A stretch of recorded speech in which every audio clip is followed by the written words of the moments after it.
Thank you very much, Andreas. What a great time it is to be here. There are lots of technology here, and technology is always good. But we always ask one question, so what? So what about the technology? I can tell you the story about, in my classes, I always tell my engineering students, I ask them, what time is it? And they tell me how to make the watch. So we have to move from just pure technology. As we know, there are many, many patents available. And this is about business models, smart cities, the CMJ imperative. So we'll talk about the whole idea of what does it mean, for the first time in a long time, to put a business model with smart cities, everybody who brings us electricity, because the future is so great when it comes to the whole idea of business models, or as we say in Texas, the making of money per se. So we're going to move on here and talk about where we're moving to. What about the next slide? Hook 'em. There we go. Okay, I have to move too, Andreas. Okay, I got it. So the big deal is, keeping with our theme of digitization, cities, we find for the first time that not only are we connected, but for the first time, a city is a platform. I want you to think with me that we're going from cities that are dirt in terms of communications and business models. And I want you to think with me about the city being a platform. Just like Google sits on a platform, the city is a platform. Just like Amazon sits on a platform, the city itself is a platform. And we know it's being connected because of the smart cities concept, of the whole idea that there will be electronic nodes everywhere, we will be connected everywhere, and the business models themselves are just absolutely tremendous. And around this theme, of course, everything is digitized. We talk about, of course, decentralization, the flattening, if you will, of the city, and then that word that everybody likes to throw in, decarbonization. So what does it mean to create a business model and a smart city, and especially for your enterprise? Look, for the first time in recorded history, there will be competition in the power industry. There will be Google,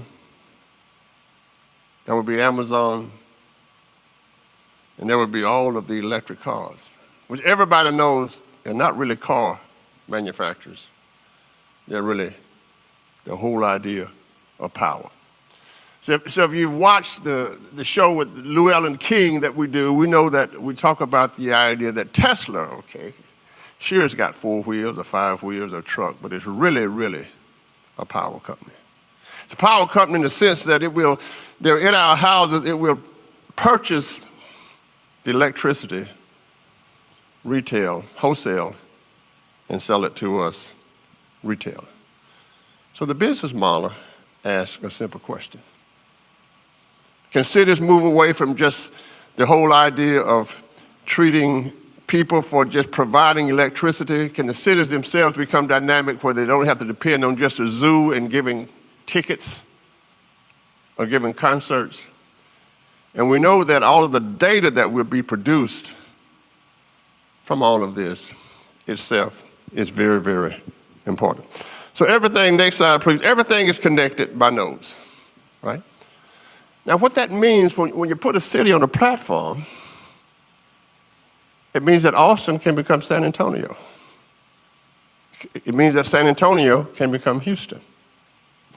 In the old days, back in the old days when we were doing the strategy for Austin, Texas, we were in Washington, D.C., and Cisneros was the mayor of San Antonio. And we were trying to get MCC we're all working together, and the congressman asked Cisneros, well, what do you have in San Antonio? He said, well, we have Rice University, and the congressman said, I'm sorry, Mayor, but Rice is in Houston. And the mayor of San Antonio said, yeah, but we're moving that way fast. Or we have moved that way very, very fast. So what are the business models? How do we think about connecting these things? And how do we put, next slide, how do we put that business model on a canvas, and for the first time in the history in a long time, oops, nope. You point, yep, that's good. Begin to think about the smart city and business models. Well, with any kind of business enterprise, you talk about the key partnerships, the key activities. You can see them on the slide there, but let me tell you what I think the most important one is. And remember, this is the value proposition for the city itself. All enterprises have a value proposition. This is not necessarily a value proposition for the individual per se. It is a value proposition for the city. Actually, this is not our first rodeo with smart cities. And I like to give the most startling statistic in America, and it is this. Over the last 45 or 50 years, all of the great companies in America that produce jobs and wealth have been founded in 3 regions. 3 areas that produced early smart cities. Silicon Valley, that did everything. Austin, Texas, that did a lot. And 128 in Boston, nowhere else. Apple, Silicon Valley. Hewlett-Packard, Silicon Valley. Dell Computers, the Austin region. Southwest Airlines, the Austin region. Microsoft, of course, 128 in Boston. So when people would ask me, well, what's the value proposition of the city? Why is it necessary that you have not only smart meters, but smart meters that tell people something that you can commercialize? Why are your red lights smart that you can commercialize?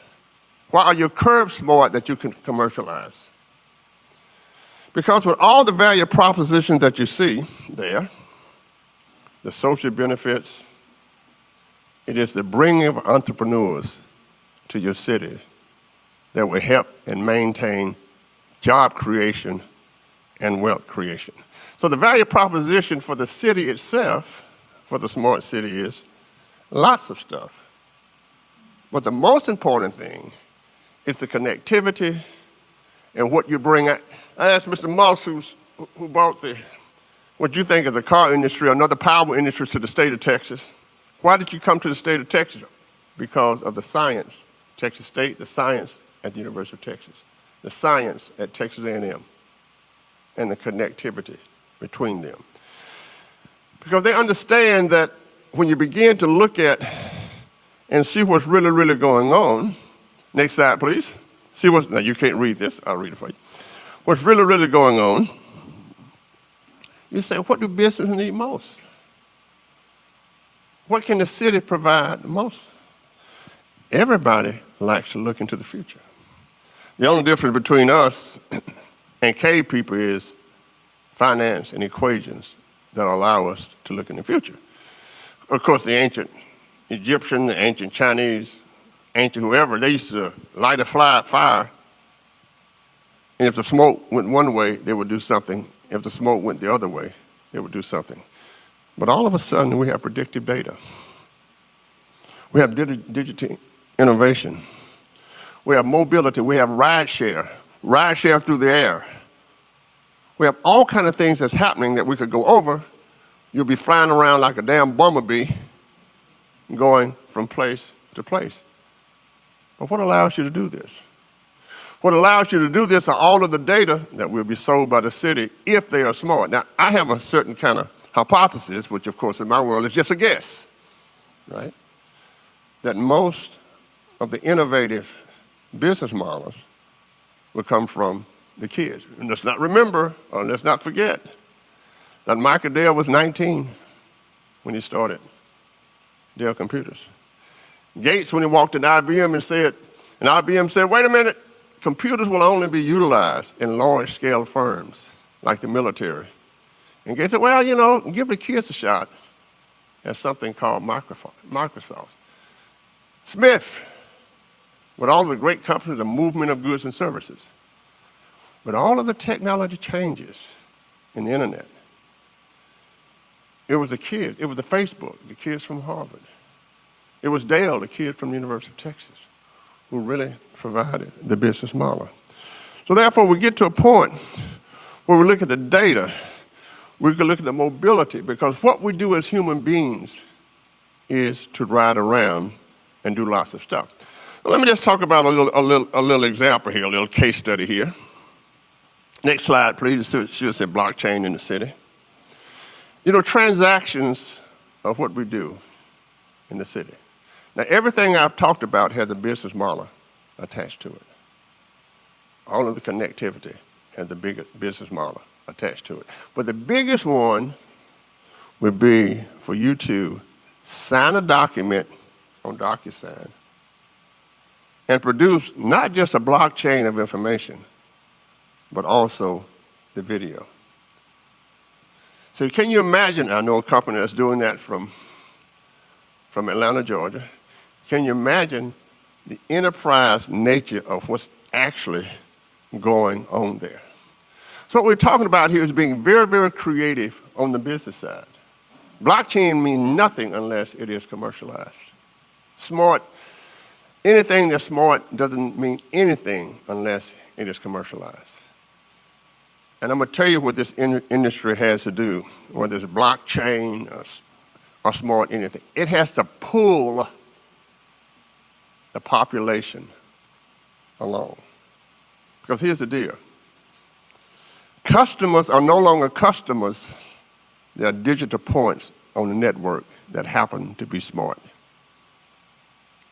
Customers not only receive stuff now, they send stuff back. So if you're looking at smart cities and if you're really, really developing what we call the business models, we have to look at people. Everything starts with demography. Everything starts with demography. We look at people as people. We'd have to conceptualize them as digital intelligent nodes on a network. So what it means in the blockchain city then, not only is everything cataloged, not only do we know what's happening in every kind of transaction, we also know that it will produce wealth and jobs in a very, very systematic kind of way. It will be, and it is, a completely different kind of world. Now, underlining all of this is this concept, you know.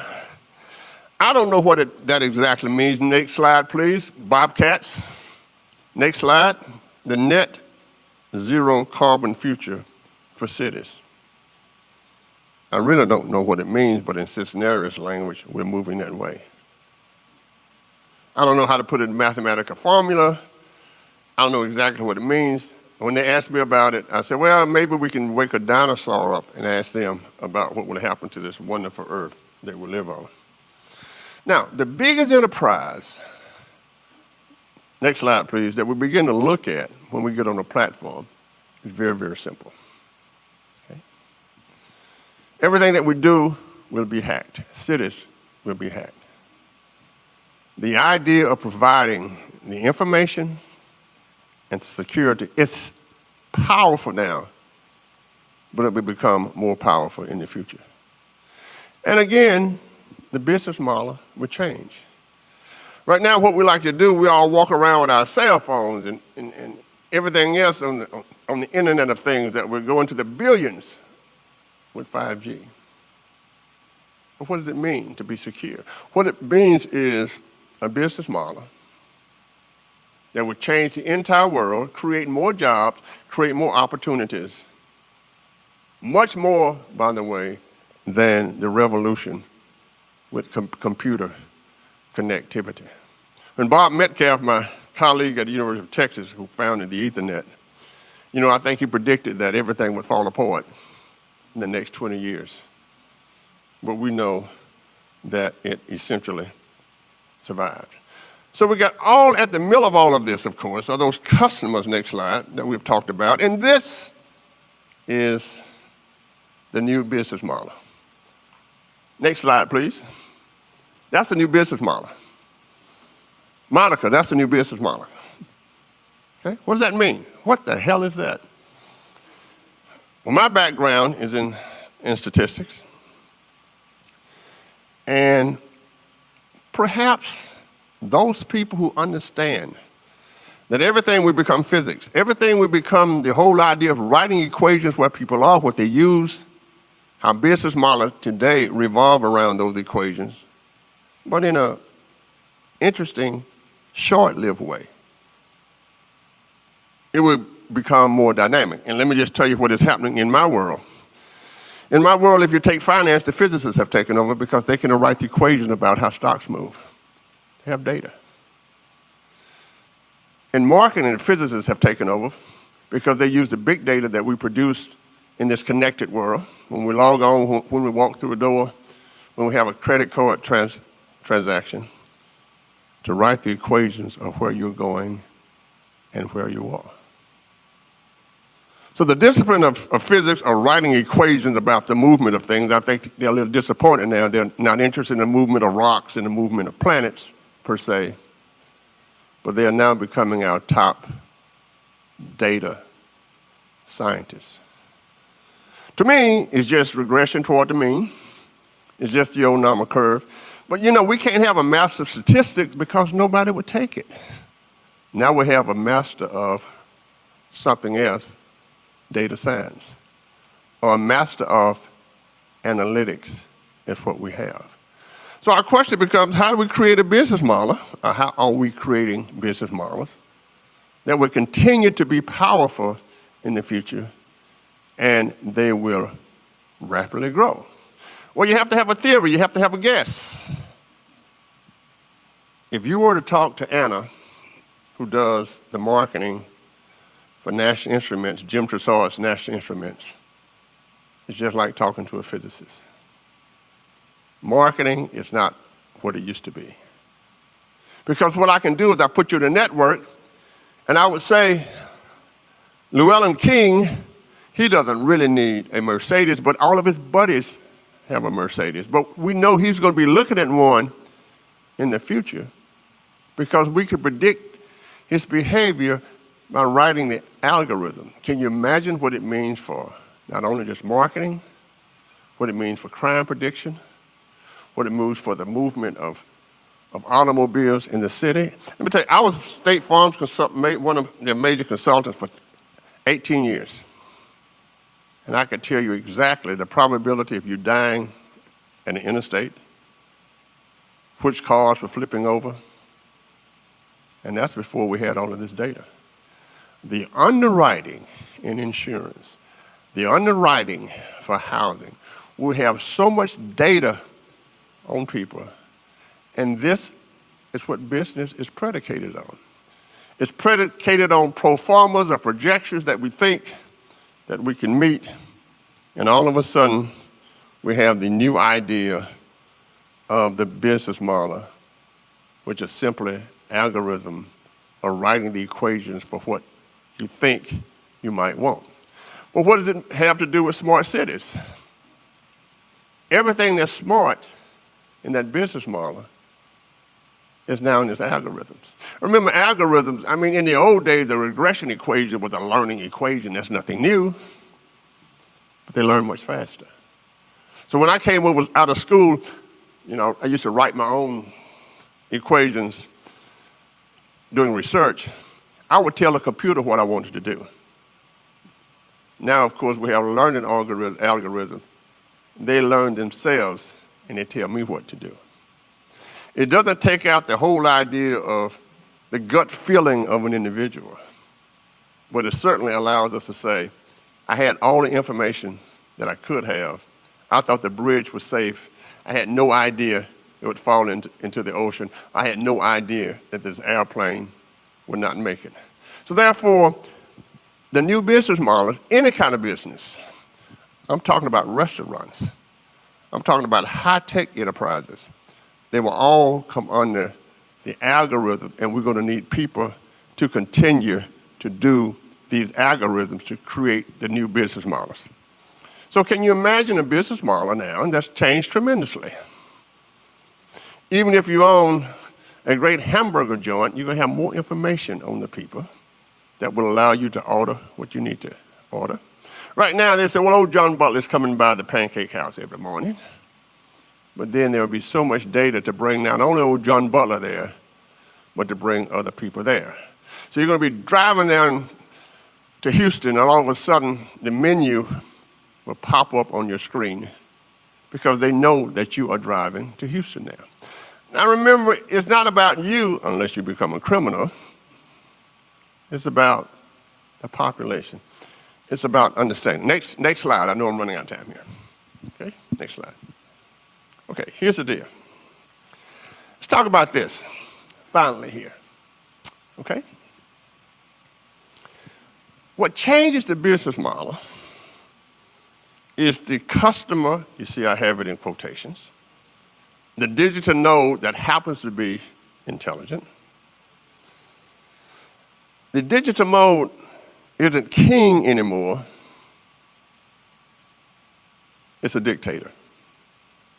Too much of marketing has been about coming up with clever ways to trick the consumer, but increasingly customers are becoming immune to classical marketing tricks.